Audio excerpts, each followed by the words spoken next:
మీరెందుకు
ఒకటో తారీఖు రోజు ప్రారంభించింది ఈ కార్యక్రమం.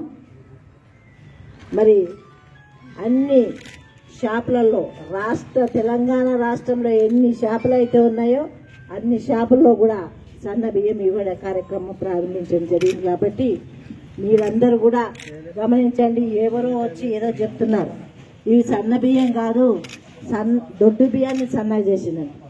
మొన్న ముఖ్యమంత్రి గారు, మళ్ళీ ఉత్తమ్ కుమార్ రెడ్డి గారు, అందరు మంత్రులు కూడా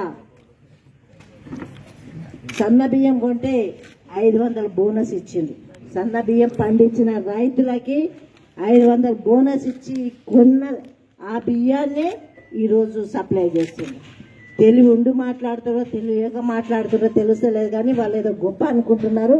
ప్రజలందరూ గమనిస్తున్నారు. ఇప్పుడు మీరు పోయి తీసుకొని వండి తిన్నాక తెలుస్తుంది. ఇవి కొత్త బియ్యం మొన్ననే కొన్నారు కదా. కొత్త బియ్యం కొన్ని అమ్మలక్కలకు చెప్తున్నా, తమ్ములకు అవసరం లేదు, కానీ కొన్ని నీళ్లు తక్కువ పెడితే బియ్యము మరి మెత్తగా కాకుండా, అన్నం మెత్తగా కాకుండా ఉంటుంది. దయచేసి గమనించండి. మరి కాంగ్రెస్ ప్రభుత్వం సంవత్సరంన్నర అయింది వచ్చి, ఎన్ని కార్యక్రమాలు చేసినా మీకు అందరికీ కోసం ఇచ్చిందా లేదా? బస్సు ఎక్కుతున్నారా లేదా? బస్సు ఎక్కుతున్నాం కానీ రాసింది అంటే అదే మన తప్పే, కానీ గవర్నమెంట్ తప్ప.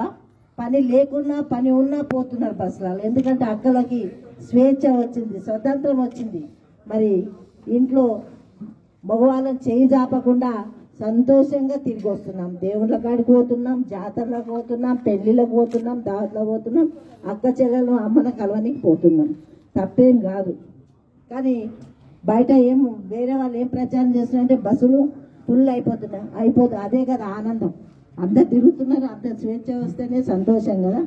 షాపింగ్ చేసుకున్న వాళ్ళు షాపింగ్ చేసినా, బిజినెస్ చేసిన వాళ్ళు బిజినెస్ చేసిన, కాలేజీకి పోయే పిల్లలు కూడా ఫ్రీగా పోయి వస్తున్నారు. మీరు కడుతున్నారా? ఎవరైనా మగపిల్లలు ఎవరైనా మీ పిల్లలు ఆడపిల్లలకి బస్ ఛార్జీలు ఇస్తున్నారా? ఇస్తలేరు కదా. మరి సంతోషమే కదా. మరి ఎందుకు ఇంకా కూడా వాళ్ళకి అనడానికి నోరు ఎట్లా వస్తుందో తెలుస్తుంది. కానీ ప్రజలకైతే తెలుసు, మాకు మాట ఇచ్చిన ప్రకారం గ్యారెంటీ మీరు నమ్ము